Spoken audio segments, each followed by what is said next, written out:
buah roh salah satu ialah sukacita, kasih, sukacita, damai sejahtera, ya. Itu buah roh, saudaraku, kesabaran, kemurahan, kebaikan, ya. Jadi kalau saudara penuh dengan Roh Kudus, saudara penuh dengan sukacita, walau ada aniaya, amin. Ini ada aniaya, mereka diusir.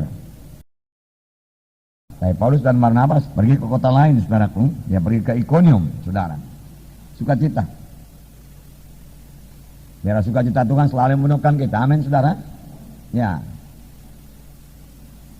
Itu satu barometer, saudaraku, persekutuan kita baik dengan Tuhan. Sukacita.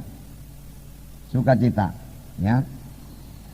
Nah, kemudian mari kita baca Kisah 14, ya, ayat 1 sampai 7. Kita baca bersama-sama, semua membaca. Di Ikonium pun kedua rasul itu masuk ke rumah ibadat orang Yahudi, lalu mengajar sedemikian rupa sehingga sejumlah besar orang Yahudi dan orang Yunani menjadi percaya. Tetapi orang-orang Yahudi yang menolak pemberitaan mereka memanaskan hati orang-orang yang tidak mengenal Allah dan membuat mereka gusar terhadap saudara-saudara itu. Paulus dan Barnabas tinggal beberapa waktu lamanya di situ. Mereka mengajar dengan berani karena mereka percaya kepada Tuhan. Dan Tuhan menguatkan berita tentang kasih karunia-Nya dengan mengaruniakan kepada mereka kuasa untuk mengadakan tanda-tanda dan mujizat. Tetapi orang banyak di kota itu terbelah menjadi dua. Ada yang memihak kepada orang Yahudi, ada pula yang memihak kepada kedua rasul itu. Maka mulailah orang-orang yang tidak mengenal Allah pemimpin mereka menimbulkan satu gerakan untuk menyiksa dan melempari kedua rasul itu dengan batu. Setelah rasul-rasul itu mengetahuinya, menyingkirlah mereka ke kota-kota Likaonia, yakni Listra dan Derbe dan daerah sekitarnya. Di situ mereka memberitakan Injil. Nah, setelah di sini dikatakan di Ikonium kedua rasul itu masuk ke rumah ibadat orang Yahudi. Nah, tujuan mereka terus langsung menuju rumah ibadah orang Yahudi. Karena mereka tahu di situ ada orang Yahudi. Karena di situ mereka bisa mendengarkan firman Tuhan. Disitulah orang yang mau mendengarkan firman Tuhan. Jadi mereka tahu kemana mereka pergi. Mereka cari sasaran yang tepat, ya. Dan memang berhasil. Mereka bisa meyakinkan sebagian dari orang Yahudi ini, ya, untuk percaya kepada Tuhan. Bahkan dikatakan di sini mengajar sedemikian rupa sehingga sejumlah besar orang Yahudi dan orang Yunani menjadi percaya. Perhatikanlah saudaraku, mereka mendapat sejumlah besar, bukan sejumlah kecil, saudaraku. Ya, Tuhan menghendaki jumlah besar, bukan jumlah kecil, saudaraku. Biarlah kita perhatikan ini. Kalau pelayanan kita masih sejumlah kecil saja orang-orang yang selamat, mari kita selidik di mana kurangnya kita ini. Apakah kita kurang berdoa atau kurang mengasihi jiwa-jiwa itu? Kenapa hanya sejumlah kecil saja yang kita dapat jiwa-jiwa, padahal Tuhan mengasihi sejumlah besar jiwa-jiwa itu. Ya, di sini juga dikatakan Paulus dan Barnabas mengajar sedemikian rupa. Bagaimanakah kira-kira mengajar sedemikian rupa ini, saudaraku? Saya percaya mengajar sedemikian rupa ini, mengajar tanpa kompromi, ya, mengajarkan Injil Tuhan yang benar, saudaraku. Memberitakan Yesus yang juru selamat adanya, ya, Allah adanya, yang menjadi manusia, lahir dari perawan Maria, tidak ada dosa pada Yesus. Kemudian dia memikul semua dosa manusia, dan dia dihukum karena dosa manusia. Darahnya dicurahkan, dia mati di kayu salib, bangkit dari kematian. Dia hidup, Yesus yang hidup, yang mendengarkan doa kita, yang menjawab doa kita. Dia hidup. Firman Tuhan berkata, "Hendaklah kamu bertobat, menyesal dan bertobat, dosamu dihapuskan." Amin, saudara. Ya, mengajar tidak ada kompromi, mengajar sedemikian rupa, mengajar dengan jelas. Nah, kalau saudara berkata-kata dengan jelas, amin, ya, mengajar dengan jelas, saudaraku, dengan terang, ya. Perhatikan, saudaraku, apa yang saudara ucapkan itu, ya, harus berbobot. Tidak perlu mengucapkan padaku perkataan-perkataan dunia ini, karena untuk mengucapkan firman Tuhan saja selama 1 jam masih kurang waktu kita. Apalagi kita ambil pula bumbu-bumbunya, saudaraku, daripada, saudaraku, cerita-cerita orang dunia ini. Itu cukup banyak dari dunia, tak usah ditambahi. Itu bukan bagian kita, itu bukan berita kita. Kalau saudara baca Kisah Rasul, apakah berita mereka? Berita mereka selalu berita-berita tentang Yesus. berita-berita tentang Yesus, berita-berita tentang Yesus. Dan berita-berita tentang Yesus akan diteguhkan Tuhan dengan kuasa dan tanda ajaib. Setelah itu biar saudara benar-benar mengerti berita-berita tentang Tuhan Yesus. Amin. Ya, siapakah Tuhan Yesus, saudaraku? Ya, saudara menguasai sepenuhnya, saudaraku, ayat-ayat keselamatan. Amin. Ya, dan beritakan dengan terus terang pada jiwa-jiwa itu, dengan kasih pada jiwa-jiwa itu, saudaraku. Mengajar sedemikian rupa berarti mengajar dengan urapan Roh Kudus. Amin. Ya, karena tanpa urapan Roh Kudus, saudara, yang kita bawakan itu yang mematikan saja. Tidak ada kehidupan. Ya. Oleh sebab itu saudara harus penuh dengan Roh Kudus. Di atas sudah dikatakan tadi bahwasanya murid-murid itu pun penuh dengan Roh Kudus dan penuh dengan sukacita. Jadi melayani juga mereka, saudaraku, penuh dengan Roh Kudus dan penuh dengan sukacita. Kalau rasa-rasanya belum penuh dengan Roh Kudus, penuh dengan sukacita, saudara harus rindu sungguh-sungguh ini terjadi dalam pelayanan saudara. Jalannya berdoa. Kalau saudara melihat pelayanan Tuhan Yesus, saudara, maka Yesus yang penuh dengan Roh Kudus, saudara, sudah penuh dengan Roh Kudus, ya, dibawa oleh Roh ke padang belantara, ya, dibawa oleh Roh ke padang belantara. Itu dalam buku Lukas, saya pikir, ya. Ayat 1 berkata, Lukas 4 ayat 1, Yesus yang penuh dengan Roh Kudus kembali dari sungai Yordan, lalu dibawa oleh Roh Kudus ke padang gurun. Ya, di situ ia tinggal 40 hari lamanya dan dicobai iblis. Selama di situ ia tidak makan apa-apa dan sudah waktu dia lapar. Ya, 40 hari, 40 malam lamanya ia puasa. Ia sudah penuh dengan Roh Kudus, karena Roh Kudus sudah turun ke atasnya, berlembaga sebagai seekor merpati pada waktu dia dibaptiskan. Ia sudah penuh dengan Roh Kudus, saudara. Tetapi dia butuh kuasa lagi. Ya, bagaimanakah beroleh kuasa ini? Bagaimanakah beroleh urapan ini, saudaraku? Seperti saya katakan semalam, bagaimana kita beroleh kuasa? Meletakkan tangan orang itu sembuh, meletakkan tangan orang itu, saudaraku, dapat baptisan Roh Kudus. Ya, mujizat Tuhan, amin, saudara. Ya, di sini dalam ayat 14 dikatakan, Lukas 4 dan 14, saudara perhatikan apa yang terjadi. Dalam kuasa Roh kembalilah Yesus ke Galilea, dan tersiarlah kabar tentang dia di seluruh daerah itu. Sementara itu yang mengajar rumah-rumah ibadat di situ dan semua orang memuji dia. Tadi dikatakan dia penuh dengan Roh Kudus. Ya, lalu dibawa oleh Roh ke padang belantara. Lalu dia puasa 40 hari 40 malam. Setelah dia puasa dia cobai setan dan dia menang atas setan. Kemudian setelah dia puasa, firman Tuhan berkata, dia bukan hanya penuh dengan Roh Kudus, dikatakan di sini dengan kuasa Roh Kudus. Yesus kembali ke Galilea. Setelah dia puasa, saudaraku, kuasa itu menjadi mantap pada Yesus, saudaraku. Amin. Ya.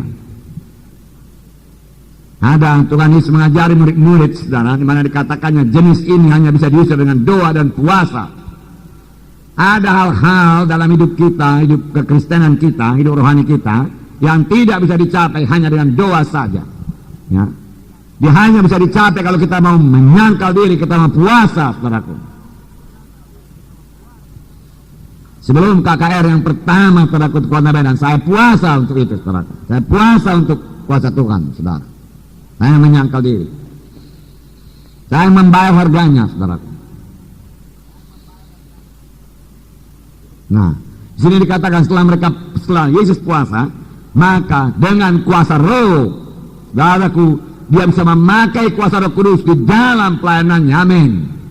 Lalu dalam ayat 18 dikatakan, dia sudah bersaksi, Yesus bersaksi, Roh Tuhan ada padaku, oleh sebab ia mengurapi aku untuk menyampaikan kabar baik pada orang-orang miskin, untuk menyampaikan kabar baik pada orang-orang miskin, menyampaikan kabar baik pada jiwa-jiwa. Dan jiwa-jiwa itu diselamatkan dalam jumlah yang besar, perlu urapan Roh Kudus. Amin. Roh Kudus yang dicapai dengan doa dan puasa. Kemudian dikatakan memberitakan pembebasan kepada orang-orang tawanan, penglihatan bagi orang-orang buta, dan membebaskan orang tertindas, untuk memberitakan tahu rahmat Tuhan telah datang. Lalu yang mulai mengajar mereka itu dan berkata pada hari ini genaplah nas, ini suatu kamu mendengarnya. Pengajarannya berkuasa. Nah, mengajar dengan berkuasa. Nah, udah para kudus, amin, saudara. Nah, puji Tuhan. Ya, Bahkan permulaan sidang pelayanan di Antioquia ini, saudara, kalau saudara lihat kisah 13 ini dikatakan, pada waktu itu dalam jemaat di Antioquia ada beberapa nabi dan pengajar, Barnabas, Simeon yang disebut Niger, Lukius orang Kirene, dan Menahem yang diasuh bersama dengan raja wilayah Herodes dan Saulus. Jadi ada nabi di situ, ada pengajar. Barnabas mula-mula pengajar, boleh jadi nabi. Ya, Saulus juga pengajar, tapi kemudian menjadi rasul setelah diutus. Amin.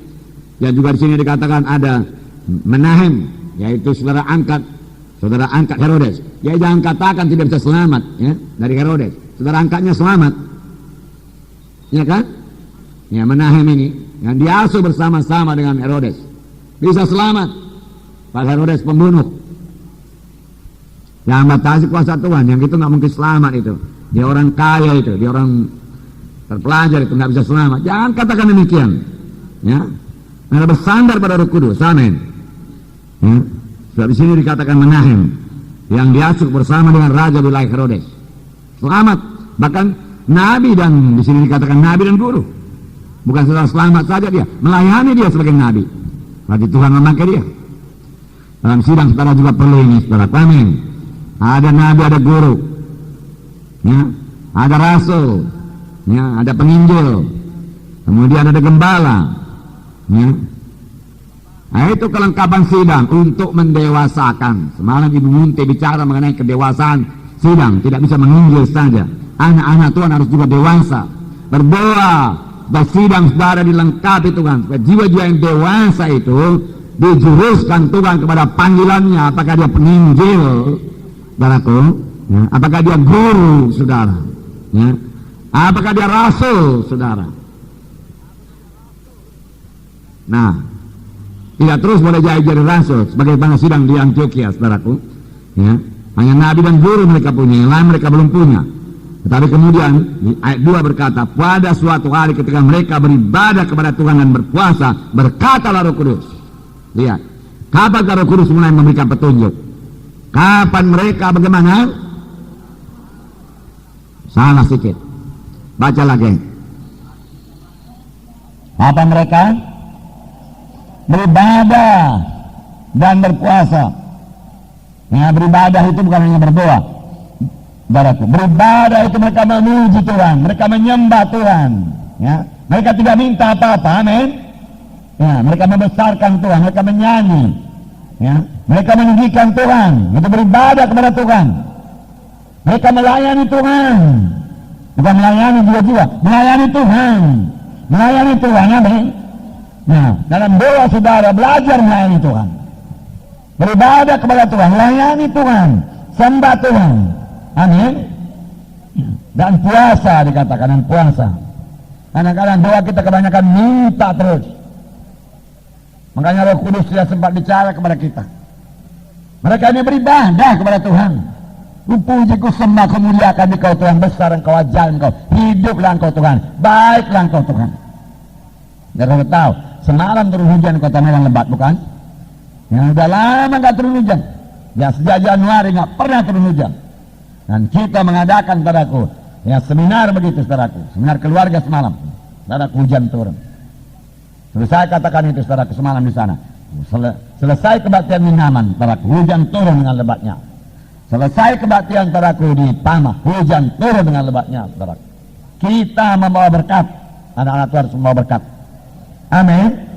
Ya. Ada yang barangkali orang lain berkata, oh karena kami juga berdoa, katakan malah itu urusan dia. Tapi kita tahu, saudaraku, itu terjadi karena kita beribadah kepada Tuhan. Sebab di Pama apa kami katakan, Yesus baik, Yesus cinta kepada saudara, Yesus mau memberkati saudara, menyembuhkan saudara, mengangkat kutuk dosa saudara, memberikan berkat Abraham pada saudara, mengobati nasib saudara, memberkati ladang saudara, memberkati ternak saudara. Itulah dia Tuhan Yesus. Jikalau kamu dengar suara Tuhan dan patuh kepada Tuhan, inilah dia hasilnya. Saudaraku, dan Tuhan meneguhkan firman-Nya. Amin. Dan sukacita semalam, saudaraku, melihat hujan turun dengan segera. Rumput-rumput yang sudah kuning, saudaraku, layu, saudaraku, mulai boleh hidup lagi, saudaraku. Nah, puji Tuhan. Saudara, pembawa berkah, maka orang-orang akan datang kepada Tuhan. Nah, maka berkatalah Roh Kudus. Sesudah itu apa? Dalam ayat 3 kisah 13 ini dikatakan, maka berpuasa dan berdoalah mereka. Dan setelah meletakkan tangan ke atas keduanya itu, mereka membiarkan keduanya pergi. Jadi banyak puasa. Amin. Ya, banyak berdoa. Lalu meletakkan tangan di atas keduanya. Lalu peletakan tangannya berkuasa. Amin. Ya.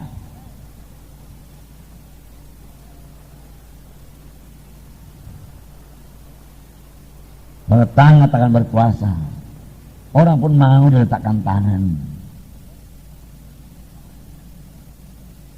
Dalam kebaktian-kebaktian antara orang menjulurkan kepalanya kepada saya supaya saya letakkan tangan. Penuhlah dengan Roh Kudus dan penuhlah dengan kasih kepada jiwa-jiwa itu, saudaraku. Dan berdoa dengan kasih kalau saudara meletakkan tangan. Amin. Jangan biasa-biasa saja. Saudara juga nggak rasa kuasa Tuhan, nggak rasa urapan, nggak rasa kasih. Nah, kemudian saudara letakkan tangan, tentu nggak jadi apa-apa.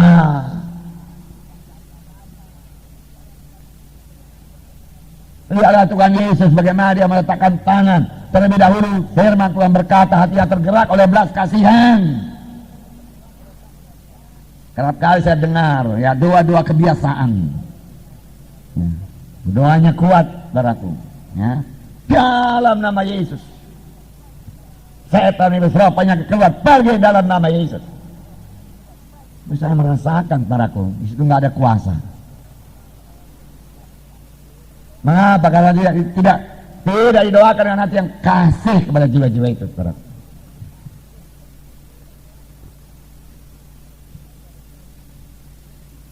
Nah, saya berhenti berdoa. Biarin dia dulu berdoa. Biasa doa begitu juga, yang berdoa itu tidak tahan lama, berapa? Paling 2-3 kalimat habis, jeblek doanya, berhenti. Saya mulai berdoa, pelan-pelan aja, saudara. Letakkan tangan sama orang itu. Kau cinta kepada jiwa ini, Tuhan. Kau mengasihi jiwa ini, Tuhan. Engkau yang memanggil dia datang kemari, Tuhan. Ada maksudmu dalam hidupnya, Tuhan. Tuhan, kau tahu keberatannya, Tuhan. Diberitahu kepada hambamu, bahwasanya dia sakit, Tuhan. Di sini dia sakit, Tuhan. Tuhan, kau hidup engkau, Tuhan. Kau tidak berubah engkau, Tuhan. Engkau mau menyembuhkan, Tuhan. Dahulu engkau menyembuhkan, sekarang kau menyembuhkan, Tuhan. Haleluya, Tuhan. Hamba mohon jamahanmu sekarang, Tuhan. Hamba mohon mujizatmu sekarang, Tuhan. Ayo, Tuhan. Sembuhkan, Tuhan. Hamba mau meletakkan tangan dalam nama Yesus. Biar kuasa-Mu turun atasnya, Tuhan. Terima kasih, Tuhan. Sementara itu hati saya tergerak oleh belas kasihan, saudara. Amin. Dan saya bisa berdoa terus, saudara.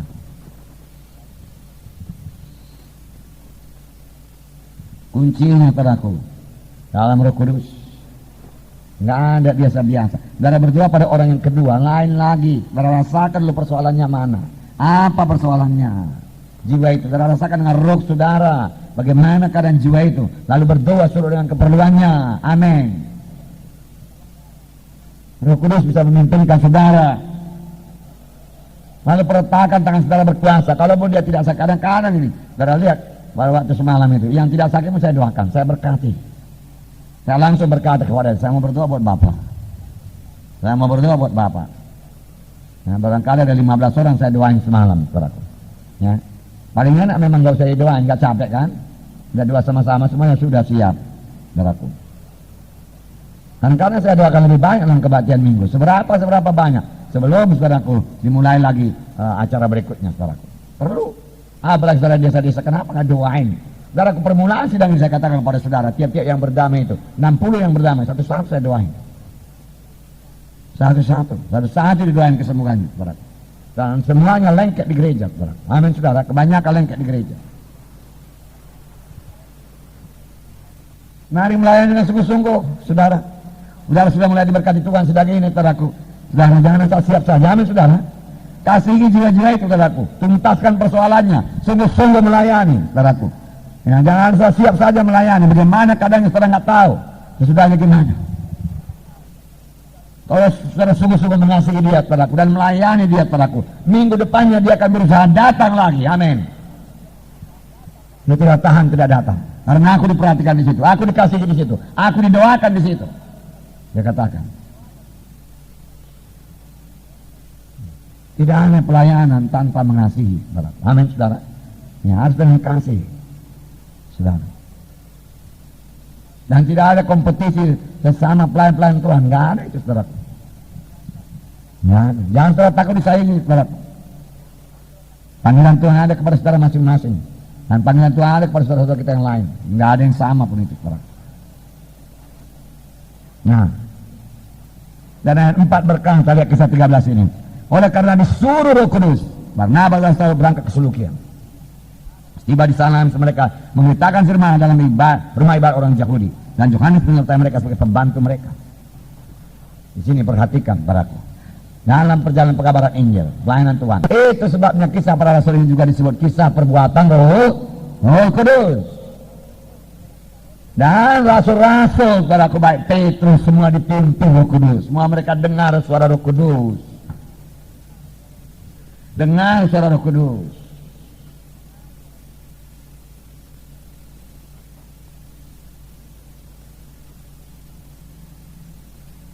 Nah, Petrus mendengar suara Roh Kudus, pergi ke rumah Kornelius. Di sini dikatakan, saudaraku, oleh karena disuruh oleh Roh Kudus, kemudian hari mereka memasuki Bitinia, ditegah oleh Roh Kudus. Lalu malam hari mereka melihat para orang Makedonia memanggil para semua dalam pimpinan Roh Kudus. Itu berarti mereka intim dengan Roh Kudus. Itu berarti sama dengan firman Tuhan yang semalam itu sama sebagai Nuh. Mereka bergaul dengan Roh Kudus. Amin, saudara. Itulah kunci kemenangan, kunci keberhasilan. Roh Kudus, bergaul dengan Roh Kudus. Jangan biarkan kalau dikacaukan oleh dunia ini, jangan biarkan. Nah, kita kembali ke kisah 14 tadi, oke? Kisah 14. Nah, saudara, sini dikatakan mereka mengajar dengan berani, amin. Ya, berani. Ya, berani, bukan berani berkelahi, saudaraku. Itu berani berkelahi. Tetapi waktu dihadapkan, saudaraku, ya, apakah dia bersama-sama dengan Yesus? Dia menyangkal Yesus, saudara. Apa guna berani berkelahi, saudaraku, tapi tidak berani mengaku Yesus. Tadi kemudian Petrus berubah, amin. Berubah sungguh-sungguh. Setelah Roh Kudus menemukan dia, Petrus berubah. Petrus berani menyaksikan Yesus. Mengapa? Karena dia sudah cinta kepada Tuhan Yesus. Akhirnya Petrus mati di salib. Salib terbalik, dia nggak lari lagi. Dia takut mati lagi, mati syahid. Hampir semua rasul mati syahid. Oleh sebab itu membuktikan bahwasanya Yesus betul-betul bangkit dari kematian. Nah, mereka bertemu dengan Yesus yang hidup. Tidak ada orang yang mati syahid untuk Yesus yang mati. Kalau mereka tidak tahu Yesus bangkit daripada kematian, mereka tidak akan berani mati syahid. Amin, saudara. Dan setelah itu sidang pertama, saudaraku, masih jutaan orang lagi mati syahid sepanjang sejarah kekristenan.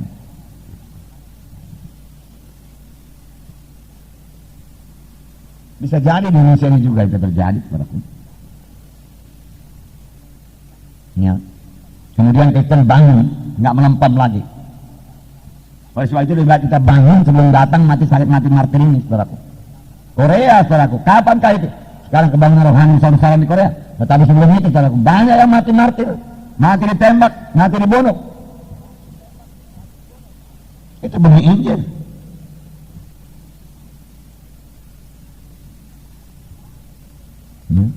Tidak apa-apa sebetulnya, saudaraku. Satu langkah saja ke surga. Amin. Ya, Stefanus, saudaraku. Maka Stefanus yang penuh dengan Roh Kudus dikatakan di situ. Menatap ke langit dan melihat langit terbuka, dan melihat anak Allah duduk di sebelah kanan Allah Bapa, karena penuh dengan Roh Kudus. Sebab Tuhan Yesus sangat berkata, jangan tinggalkan Yerusalem sebelum kamu lengkap dengan kuasa dari Maha Tinggi. Dan mereka setelah menerima Roh Kudus, mereka semua menerima pimpinan Roh Kudus, tuntunan Roh Kudus, saudaraku. Dan dengan pelayanan mereka selalu terjadi pernyataan Roh Kudus. Apakah itu berupa tanda, jahit, mujizat, pernyataan kuasa, selalu Roh Kudus dinyatakan. Saudara, Dalam pelayanan ini biar Roh Kudus memegang pimpinan. Amin. Pelayanan utama dalam pelayanan kita Roh Kudus. Kalau tidak, dengan apa kita melayani? Amin, saudara. Ya. Mengajar dengan berani. Hasilnya saudara lihat di sini. Kuasa Tuhan menyatakan dan tanda mujizat, maka orang-orang di kota itu terbelah menjadi dua. Ya, sebagian memihak Paulus, sebagian lagi memihak saudaraku. Ya, orang-orang jauh yang tidak mau percaya. Dan mereka mau ya membunuh, melemparinya dengan batu. Nah, walaupun demikian Paulus meneruskan pengajarannya dengan berani. Saudara, perlu keberanian datang dari Roh Kudus. Firman Tuhan berkata, ketika mereka itu berdoa, goyangan tempat mereka itu berkumpul, lalu semua mereka penuh dengan Roh Kudus, lalu mereka semua memberitakan firman Tuhan dengan berani. Biarkan Roh Kudus turun melanda kebaktian saudara. Kenapa rupanya? Ya, saudara yang masih ingat kebaktian kita di pasar 5 dahulu, saudaraku. Ya, beberapa kali kami datang, mereka sudah berdoa, ditikar, berdoa, saudaraku. Ya. Kemudian saya tidak berikan lagi firman Tuhan, saya juga terus ikut berdoa, lalu berdoa. Semua penuh dengan Roh Kudus, semua dipimpin Roh Kudus, saudara. Dan ada saatnya saya suruh mereka semua berdiri, sekitar 200 orang berdiri, dan tiba-tiba Roh Kudus menyapu mereka semua. 200 orangnya tergeletak, rap. Demikian. Saya tidak meletakkan tangan. Roh Kudus.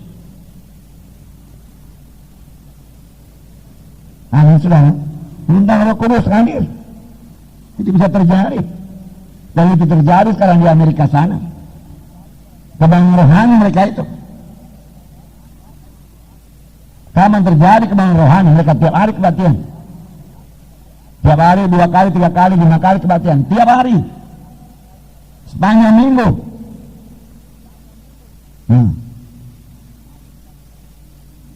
Pagi kebaktian, beberapa kali siang kebaktian, sore kebaktian, malam kebaktian. Mengapa? Karena mereka bertemu dengan Roh Kudus. Orang-orang pada datang. Sebelum pintu gereja dibuka, orang sudah antri. Kebangun rohani. Saudara orang memilikinya. Biarkan Roh Kudus bekerja. Nah, Roh Kudus akan menjamah jiwa-jiwa. Lalu jiwa-jiwa merasakan kuasa Tuhan. Lalu dia datang lalu bawa tangannya. Itu dimulai semua dari saudara, dari kita pemimpin-pemimpin ini, saudara. Amin, saudara. Yang penuh dengan Roh Kudus, yang bersekutu dengan Roh Kudus, yang menerima petunjuk dari Roh Kudus, yang peka terhadap Roh Kudus, yang mematuhi Roh Kudus.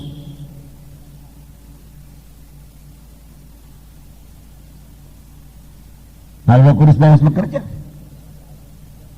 Dan kan saya katakan 100 itu soal gampang. Amin, saudara. Kalau biarkan Roh Kudus bekerja, masa nggak ada 100 jiwa-jiwa?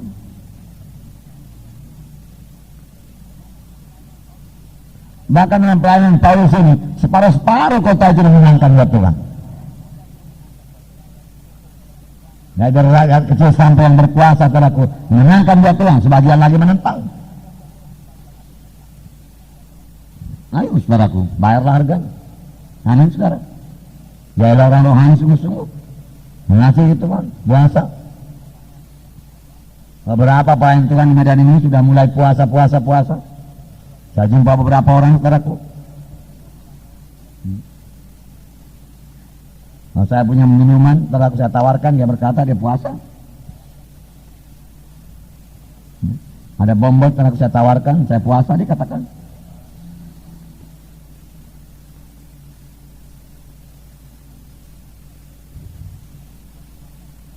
Nah, saya melihat saudaraku hasilnya dalam sidang, jiwa-jiwa bertambah-tambah, hadir dalam kebaktian. Bangku-bangku kosong berkurang, saya lihat. Karena sudah diisi, saudara. Karena pelayanan di Kota Medan ini bukan pelayanan saya saja, saudaraku. Amin. Pelayanan kami semua di sini. Dan beberapa di antara mereka digerakkan Roh Kudus untuk puasa. Puasa 24 jam. Ada kerinduan saudara, amin. Ya, malah rindu akan perkara rohani, malah rindu akan urapan. Ya, puasa lah, saudara, puasa. Bagaimana peletakan tangan saudara? Sembuh apa enggak? Saudaraku. Ya. Itu karunia Tuhan. Kalau saudara baca buku dari prinsip itu, dibuatnya gambar segitiga gini. Nah, lalu di tengah gambar segitiga itu ada garis mendatar horizontal. Dia katakan yang di bawah garis mendatar ini bisa dicapai dengan doa saja. Tapi di atas itu segitiga yang kecil di atas itu tidak bisa dicapai tanpa berdoa dan puasa. Jadi orang yang nggak puasa itu, saudaraku, dia tidak akan pernah mencapai, saudaraku, apa yang ada dalam segitiga itu.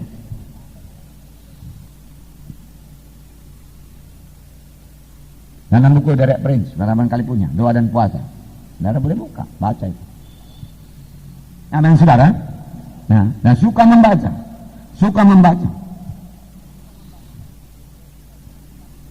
Ya semua bisa diajarkan saudaraku di institut, saudaraku. Ya kalau saudara melayani, saudara, kalau saudara melayani ke kota-kota besar, mereka lebih intelektual, saudaraku. Ya. Saudara jangan ketinggalan jam dengan tidak mengetahui, saudaraku, yang pengetahuan dunia ini, saudaraku, yang umum, saudaraku.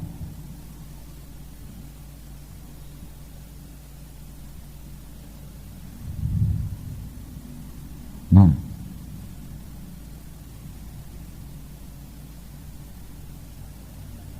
saudara ketahui, saudara pelajar, baca. Nah, dengan kerja bisa-bisa, saudaraku, maka bangkrut. Makanya saya katakan Kristus moneter telah nggak berlaku bagi anak-anak Tuhan. Lalu saya bawa firman Tuhan, saudaraku, menuai pada masa krisis. Mengapa? Karena sudah memberi.